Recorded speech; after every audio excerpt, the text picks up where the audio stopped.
Welcome to the Friends with Money podcast, brought to you by Money Magazine, creating financial freedom for Australians since 1999. Please remember that the views and opinions expressed in this podcast are not recommendations, and further independent advice and research based on your personal circumstances should be sought before making an investment decision. Glen Hare and business partner Jessica Brady formed their own financial planning business in 2017, targeting millennials like themselves. They saw a gap in the market that wasn't being serviced by other advisors. Most other advisors were seeing people close to retirement age, but they thought that the millennial market, now aged 25 to 40, were the ones making big life decisions like buying a house, starting a family, or building their wealth, and they were the ones that needed help. Today, Glen joins me to talk about his business and what financial planning means to millennials. Welcome, Glen. Thanks for joining us today. Glen, please can you tell us a bit about your business, how it started, how you ended up where you are? Of course. So Fox and Hare started about 3.5 years ago. I started with my business partner, Jessica Brady. I was at Macquarie Bank for just over 10 years and worked with a number of advisors. And what we noticed, Jess and I noticed that most advisors work with those that are about to retire or post-retirees. And we saw an opportunity to work with a very different demographic to who typically seeks financial advice. And if you look at the advice industry, the average age of a financial advisor is 55, and most people don't seek financial advice until they're about 5 years from retirement. And Jess and I kind of took a step back and thought, well, who's working with everyone else to navigate all the big decisions that happen before then? And were you looking at your friends and your workmates and thinking they need help here, or I can see a problem there, I could fix that? Yeah, definitely. I saw a lot of people that weren't necessarily motivated by money, but they were motivated by what it could afford them. So they, wanted to start a family or they wanted to buy a house, and they were probably more winging it and rather than actually having a clear strategy and plan in place in order to work towards those goals. So you worked at Macquarie and then you just came together to form Fox and Hare. Mm-hmm. And who did you have clients lined up at that point? How did you advertise yourselves? How did you get well known? How did you build up your community? Good question. So who we worked with at Macquarie is very different to who we work with through Fox and Hare. We were really, really fortunate. We did a lot of work. We do a lot of work within the community for specific charities, our friends, and thankfully, a lot of the branding and the advertising we did really resonated. And it's probably something that a lot of people hadn't seen before, because I believe that there is this preconceived notion that financial advice is just for old rich people. Whereas all the branding and the marketing and everything that we do is really focused on people that look like us. So, younger people. And so obviously you know what is top of mind for people like you, because it's you. Yeah. So what exactly is top of mind right now? Good question. So there's probably a couple of things. Given the current climate with COVID and things like that, what we have noticed is there are a number of people that are probably saving a little bit more if they've been fortunate enough to keep their jobs and keep the income coming through. We're not traveling overseas and doing big lavish trips. We're not eating out as much. So the disposable income at the end of each month is a little more than potentially it was a couple of years ago.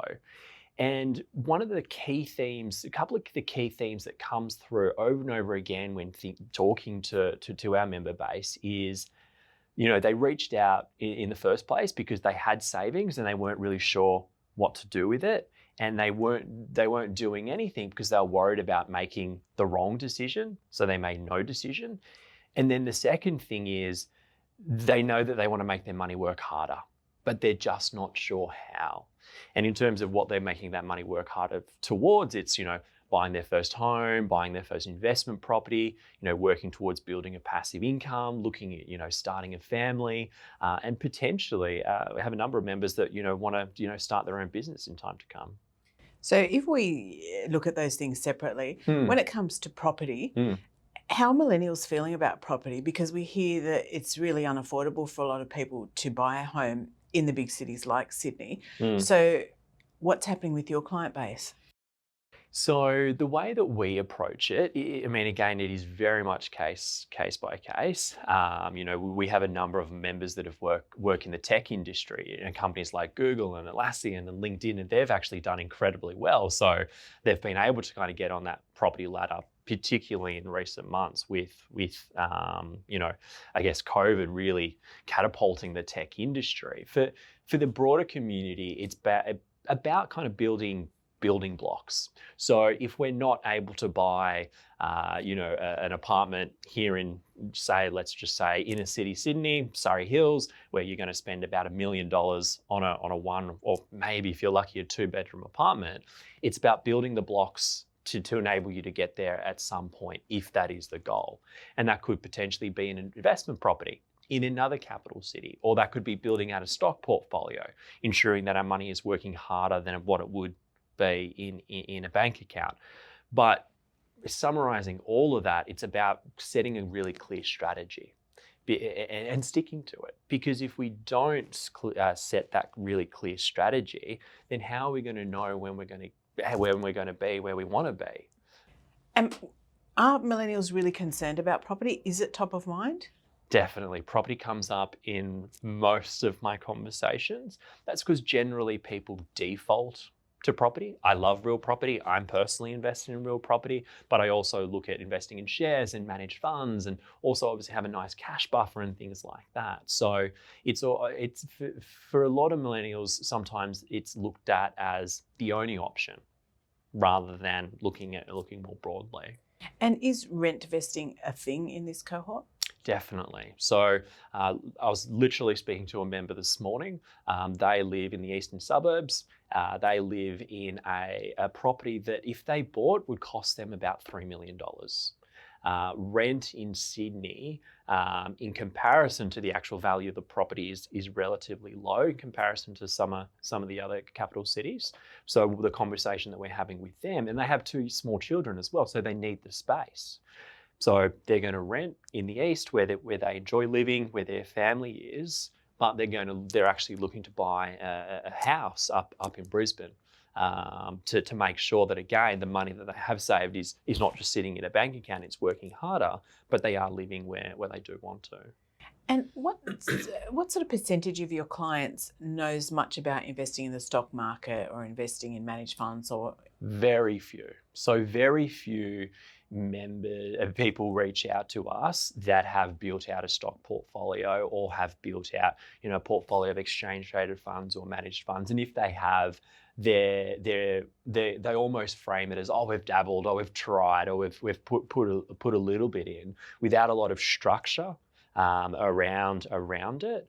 And it's interesting because there's so much opportunity there. And a conversation that we had back February, March last year, when the Australian stock market dropped off 35%, for our cohort, that was a really if you had a cash buffer and you were pretty confident that you were going to be able to keep your job, that was a huge opportunity for a lot of our members, because they, maybe had surplus cash that they could invest at that time to take advantage of the upswing.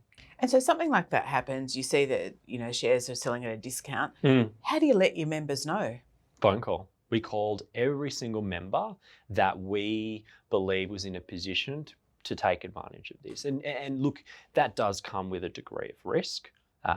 In terms of when is the market going to bounce back. But what the conversation we were having with members was, if you look at historical data, yes, it's dropped off by 35%, but if we're going into this investment with a long-term 5-10 year view, then this may be something you want to consider.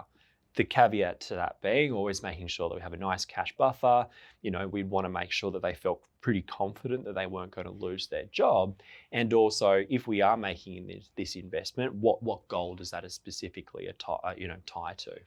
And so what do your community, what do they want from you? Do they want you to give them investment advice? Do they want you to structure their finances? What are they asking for? So our members really lean on us, and we encourage them to, for any financial decision or any decision that has financial implications. So everything from day-to-day cash flow and budgeting, investment advice, whether that be property, shares, managed funds, exchange traded funds.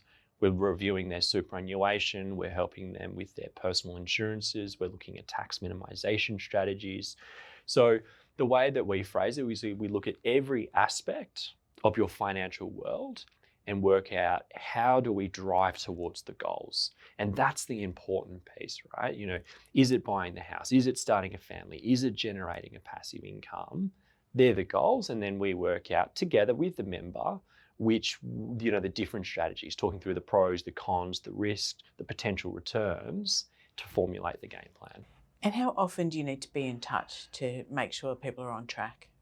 So with our programs, there's probably 3 key touch points. The first is progress meetings. So that's where we reach out to our members every 12 to 16 weeks, and we use a traffic light system. So the way that we measure success is based on, are our members achieving what they have set out to achieve?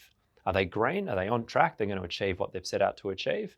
Are they red? They're not sticking to the strategy, or their goals have changed and we need to pivot the game plan. Or are they amber? Are they working towards it, but there's probably more that we could be doing? We encourage our members to reach out to us whenever they need to. So if their circumstances change, if their income changes, if they get paid a bonus, coming up to the end of financial year for tax planning, when they get their tax return, if their goals change, we again want to be part of those conversations. The third thing is we also give them access to our wealth portal. So that's an app that sits on their phone. So it's really powerful for them because they get visibility over their entire financial wealth. So it pulls through data from investment accounts, their super, which they often forget about, bank accounts, things like that. Really powerful for us because we can see their overall financial world and whether they're sticking to the strategy or not. And what sort of apps do they generally use? Like, what's common for millennials to have? So some of the investment apps that we see quite often when people reach out is Raise is quite common. More recently, one of our members got a brochure for I think it's called Upstreet, which is a platform, and he got a brochure in his Marley Spoon delivery, which I thought was a unique kind of brand positioning.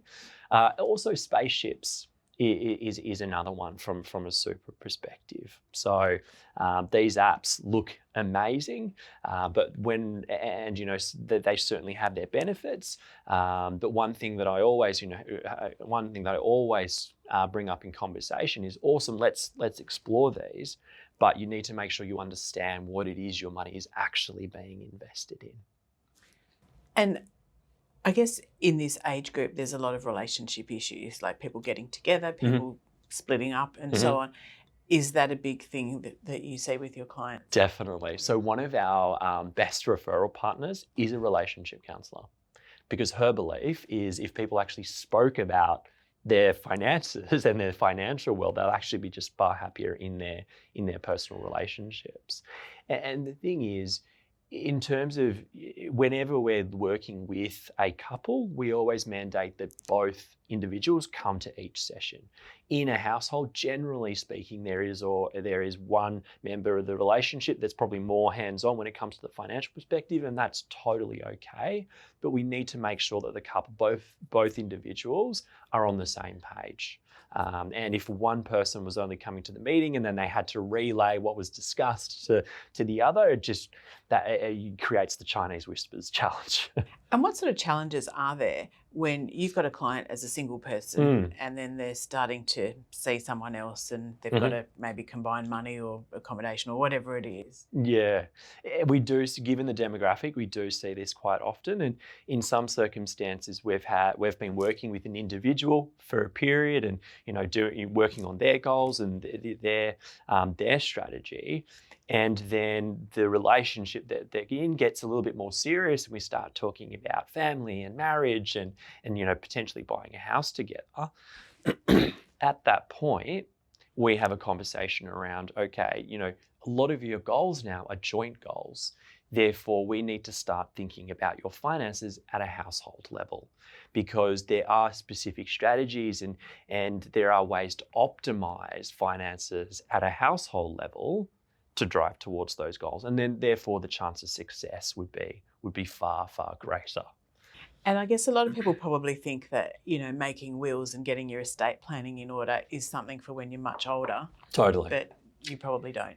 No. So again, estate planning, like insurance, it's not the most exciting conversation in the world, but it is incredibly important because from an estate planning perspective, if the unforeseen were to happen, you obviously want to make sure that the wealth that you had accumulated is managed in a way that you're comfortable with.